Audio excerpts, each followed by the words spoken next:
국가핵심 기술과 관련돼서는 근거법이 산업기술 유출 방지에 보여가는 법률에서 저희들은 줄여서 이제 산기법이라고 얘기를 하죠. 산기법에는 보호 대상으로 해서 산업기술이라고 하는 법들을 쫙 얘기하고 있는데, 이 산업기술이라고 하는 게 결국 산기법 2조에서 말하는 가부터 자까지의 법률들입니다. 그래서 제가 밑줄 친 국가핵심 기술이라고 하는 게 사실 산기법에서 이 산업기술의 제일 중요한 법이긴 하지만, 실제 실무를 하시다 보면 각 관련된 법률, 이런 법률들이 있는데, 이 법률들에서 가령 여기서 해당되는 기술로 지정이 되면 뒤에서 설명은 드리겠지만 산업기술이라고 하는 일반론적인 설명, 즉 영업비밀보다 조금 더 엄격하게 보호되는 그런 어드밴티지가 있어요. 그래서 기업 입장에서는 당연히 국가핵심들도 신경 쓰셔야겠지만 국가핵심 기술 외에 다른 기술과 관련돼서도 이 해당된 기술들을 딸 수 있을지, 딴다고 하면 산업기술로 조금 더 강하게 보호된다. 이걸 좀 염두에 주시면 실무하시는 데 좀 더 도움이 될 거고요. 일단 국가핵심 기술은 결국은 국내 시장에서 차지하는 기술적 경제적인 가치가 높거나 관련 산업의 성장 잠재력이 높아서 결국은 해외로 유출될 경우 국가안전보장 및 국민경제에 중대한 악영향을 줄 수 있는 기술로 해서 구조에 따라 지정된 거라서 현재 지정되지 여기서 보면 다 보면 여기도 보건신기술 보건실에서 인증되거나 고시되거나 그죠? 이것도 역시 마찬가지로 지정이 되어야 됩니다.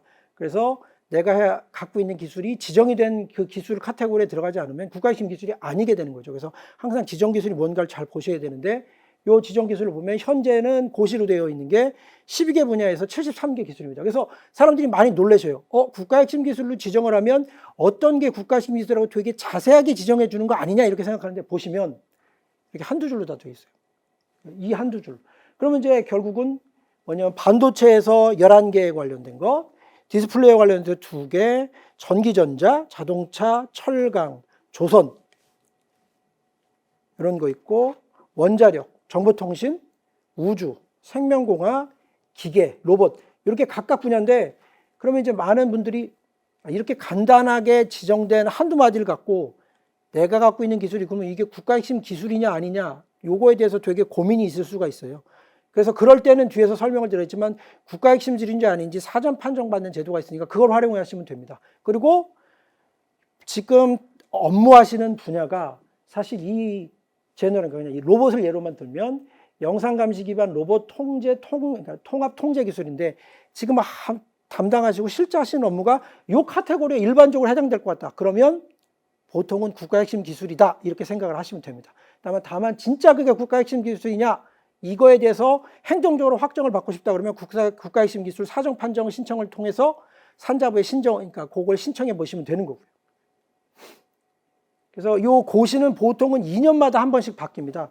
2년마다 한 번씩 바뀌어서 요거는 이제 2020년에 한 번 고시 됐을 때는, 그때는 그러니까 12개 분야에서 71개 기술이었는데 한 1년 7개월 대에서는 분야는 똑같은데 기술이 2개 더 늘어났고, 이게 점점점 늘어나서 이제 올해나 아니면 내년쯤에는 아마 기술 분야가 더 늘어날 것 같습니다.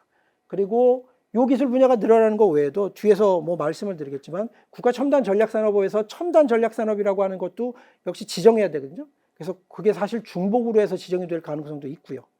그래서 국가핵심 기술의 특징은 뭐냐면 이겁니다. 결국은 기술이잖아요. 그러니까 영업비밀이라고 하는 건 뭐냐면 생산 방법이라든지 경영상의 정보, 즉 기술이 아닌 거라도 뭔가 기업에 이익이 되고 도움이 되는 거는 포함이 됐는데, 국가핵심 기술은 뭐냐면 기술만 포함돼요. 그러니까 경영상의 정보 이런 것들은 다 포함되지 않아요. 그래서 경영상의 정보가 포함되지 않고 기술만 포함된다는 거. 그리고 아까도 말씀드렸지만 이건 형식적으로 지정, 고시, 공고, 인증 딱 형식적인 게 있어야 되는 거. 그래서 또 보면 이건 뭐냐면 영업비밀처럼 비공지성, 비밀관리성, 그냥 경제적 유용성의 조건이 없어요. 그래서 우리 판례가 뭐라고 얘기하냐면 이 국가핵심 기술이라든지 아니면 산업기술로 지정된 모든 것들이 이게 100%다 공개된 게 아니고 일부라도 비공개돼가 있다.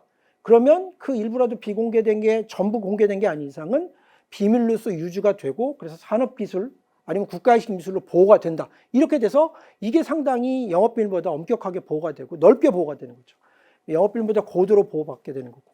그 다음에 특별히 이 국가핵심 기술로 지정, 이건 지금 산업기술에 대한 일반 얘기니까 산업기술에 국가핵심 기술까지 포함이 돼서 결국 이 산업기술의 특징이 국가핵심 기술과의 특징과도 연결이 되는 거고요.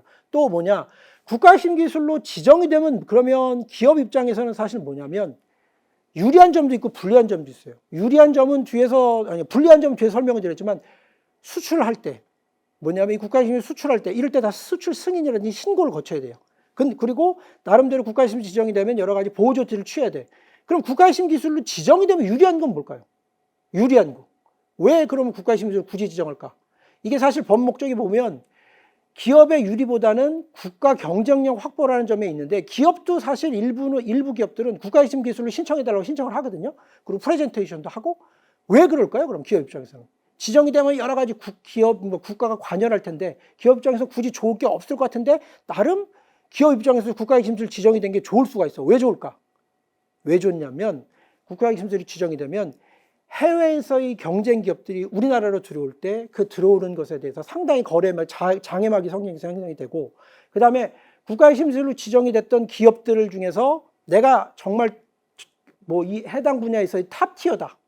그리고 다른 기업들이 국가핵심 기술로 내 기술을 갖고 몰래 갖고 갔지만 정당하게 국가핵심 기술을 인정받지 못하고 그냥 국가핵심 기술로서 여러 가지 조치를 취하기 어려운 그런 약간 미진한 상태에 있다. 그러면 그런 사람들은 뭐냐면 수출할 때 수출에 대한 조치들을 다 맞추지 못해서 결국 수출 자체들이 또 어려워지는 그런 문제들도 있어요.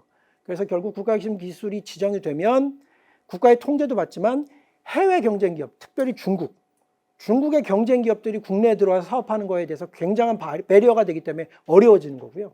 예. 그래서 그런 이점 때문에 국가핵심 기술 지정을 받으려고 나름대로 기업들이 노력을 하게 된 거죠.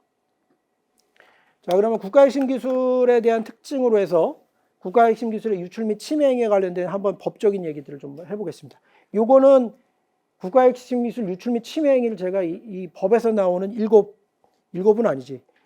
10가지 내용들을 정리를 했는데 요거 보면 너무 복잡하잖아요. 그래서 뒷부분에서 좀 이렇게 정리를 해줬습니다. 결국 뭐냐면 산업기술의 유출 및 침해 행위는 결국 부정한 취득 행위가 있고 처음부터 부정한 취득 행위가 있고 그 다음에 부정한 취득 주의에 따라지는 부정한 공개 행위가 있고 아예 기술 문서를 갖고 있다가 반환을 거부하는 행위들도 있고 그 다음에 거짓말로 해서 기술 수출받고 막 기술 승인받는 거 이런 행위들이 있고 그 다음에 적법하게 결국은 산업기술을 그러니까 획득했음에도 불구하고 목적외로 사용하는 것 이런 것들을 다 침해 행위라고 얘기를 해요. 여기서 부정취득이라고 하는 건 뭐냐면 여기 보면 1번부터 2번이 부정취득입니다. 즉 처음부터 취득할 때 부정한 수단으로 취득하는 거예요. 부정한 수단이면 절취, 기망, 협박, 기박은 부정한 방법이죠. 그래서 그렇게 취득하는 걸 부정취득이라고 생각하시면 돼요. 그 다음에 그럼 요거는 뭘까? 이 뒤에 거 부정취득 다음에는 요거 부정취득한 거를 악의 중과실로 취득하거나 선의 취득과 악의 중과실에 의한 사용공개행위 요거는 요 부분입니다. 여기까지 1번, 2번은 부정취득한 거고 그렇게 부정취득한 것을 알고 취득 공개하거나 그게 3번이고 4번은 뭐냐면 그렇게 부정취득하거나 처음에 부정취득한 것을 알고 취득 공개하는 그런 행위가 개입된 거를 당시에는 몰랐다가 중대한 과실로 알지 못하고 취득 사용 공개 딱 하고 그다음에 그러니까 그런 것들을 취득하고 그다음에 나중에 결국은 1호 행위라든지 2호 행위들을 알게 된 경우 그런 경우가 바로 요거죠. 잠깐 이런데 이렇게 선의 취득 후 악의 증거에 대한 사용 공개 요거에 해당되는 겁니다. 그래서 결국은 처음부터 부정 취득하고 부정 취득한 산업 기술이라고 하는 것을 악의 증거로 취득 사용 공개하거나 아니면 처음엔 몰랐다가 나중에 악의 취득 후에 그러니까 악의 중과실로 사용 공개하는 행위 이런 것들이 다 우리들이 말하는 부정 취득 행위라고 해서 어디냐면 1번부터 4번 카테고리 중에 해당이 되는 겁니다. 그 다음에 부정 공개 행위 이거는 뭐냐면 부정 공개하는 행위인데 요거는 똑같은 건데 이건 뭐냐면 2번 중에서 요거 보면 처음에 비밀 누주 의무 있는 자가 자기가 부정한 방법으로 원래는 처음엔 취득하고 있었다가 그 취득한 정보를 부정한 방법으로 남한테 사용하거나 공개하는 행위. 그러니까 취득 자체는 이 사람은 할 수 있어요. 근데 그 취득했던 자가 결국 취득한 다음에 비밀 누주 의무를 갖고 있어야 되는데 그걸 함부로 사용 공개하는 행위. 이게 바로 이제 부정 공개 행위 카테고리에 해당되는 거죠. 그래서 그 카테고리에 해당되고 3번에도 이 3에도 결국 2항에 해당되는 걸 알면서 사용 공개하는 행위. 그다음에 4번도 2호의 행위가 중대한 과실로 취득했으면 그러니까 2호의 행위가 개입된 것들을 그 당시는 몰랐다가 나중에 사용 공개할 때 알게 되는 게 그 카테고리를 다 포함하는 행위.